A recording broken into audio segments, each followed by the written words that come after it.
help win the war on crime. Instead, the city of Pittsburgh is slugging it out in court over charges that its gun tracking program violates federal law. CBN News reporter Andrea Garrett has more. Each of the guns in this police property room was used in a crime. Every year, the Pittsburgh police recover hundreds of them. In 1993, the city formed the Pittsburgh Gun Task Force. Its purpose, according to Lieutenant Philip Dacey, was to trace every gun used in a crime and find out how it ended up in the hands of a criminal. We could locate the last legal owner and question them on how that gun got from their hands to the hands of the perpetrator or the suspect in our crime, that we could start to make a dent in the number of guns out there on the street. This federal grant gave the city of Pittsburgh $200,000 in federal money to create a computer database which would be used to track the guns recovered at crime scenes.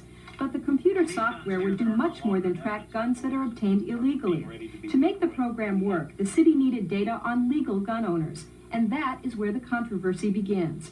Kim Stolfer is with the Allegheny County Sportsman's League. I believe it violated the rights of citizens. I believe it was an illegal compilation of registration lists of firearms owners. Stolfer says the proposed program creates a system of firearms registration in violation of state and federal law. While some states do require gun registration, state and local laws vary widely. But anyone purchasing a firearm must fill out Federal Form 4473. Form 4473 stays with the gun dealer and is available to the Bureau of Alcohol, Tobacco, and Firearms for inspection or to local police when they're investigating a crime. It is against the law for any government agency to use Form 4473 as part of a firearms registry. But in 1994, the city of Pittsburgh received a grant to do just that.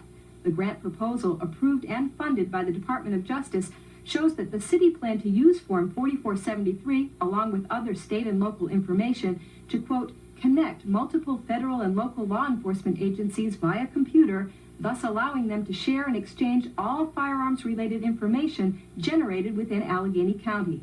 Stolfer believes the program violates the rights of legitimate gun owners. We believe it has very little to do with criminals, since it's all legal, law-abiding citizens' firearms and their records that they're targeting, and since criminals in 93% of the case don't buy guns from a gun store, they're not going to have documents on their purchase.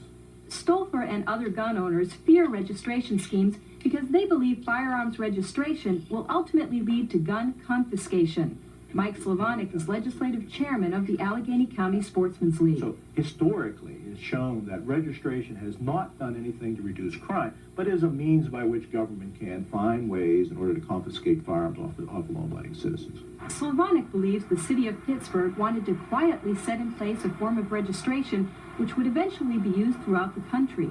But Stephen Schmidt, director of City Information Systems, denies that the intent is to register gun owners. He says the portion of the proposal that refers to the federal form was put there by mistake by an overzealous researcher at Carnegie Mellon University who wasn't familiar with gun laws. Carnegie Mellon is the subcontractor hired to develop the software. In the grant application, there was a statement in there that we were going to collect information from a federal form. The researchers who wrote the grant did not understand that that was illegal to do. But the Allegheny County Sportsman's League and the National Rifle Association believe the city was deliberately trying to circumvent the law to develop a gun registration plan, a plan that would eventually be accepted nationwide. What they wanted to try to do was, we believe, was get it developed. Once it was developed, it was going to be easier to try to sail it through Congress. I believe that there was criminal information in there, that they violated the law, that they knew they violated the law, and that they were trying to hide something. Lieutenant Dacey and others say they were told by Carnegie Mellon University researchers that the software will include a mapping program that will allow government agencies to call up a map of the city with the addresses of all legal gun owners neatly circled. Stephen Schmidt says that is not true. Absolutely not. Absolutely not. Why have we heard that? I mean, I think... Rumor. That's it? Exactly.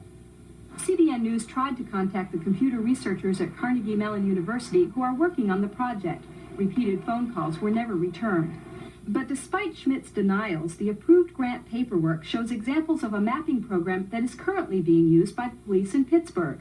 The circled areas show hotspots of known drug activity. The implication seems to be that the program can be modified to keep track of who owns firearms and where they keep them. Even Lieutenant Dacey, who supports the basic idea of the program, says this one goes too far. I think it's a little too much Big Brothers. I don't think it's a tool law enforcement needs. I think we need to know if there's been a violent incident in a house, or if there's been prior police calls there, or even if there's a woman that has a history of being abused, or children. I think those are all legitimate. But when we start talking about does a person own a firearm, or does a person have his taxes paid up, I think we're crossing the line there, in my own opinion. Complaints and allegations that the Pittsburgh Firearms Project is illegal have halted work on the program for now. But the Allegheny County Sportsman's League has filed a lawsuit to try to get the project stopped permanently. It believes that without a permanent injunction, this type of data tracking will continue, jeopardizing every citizen's right to privacy.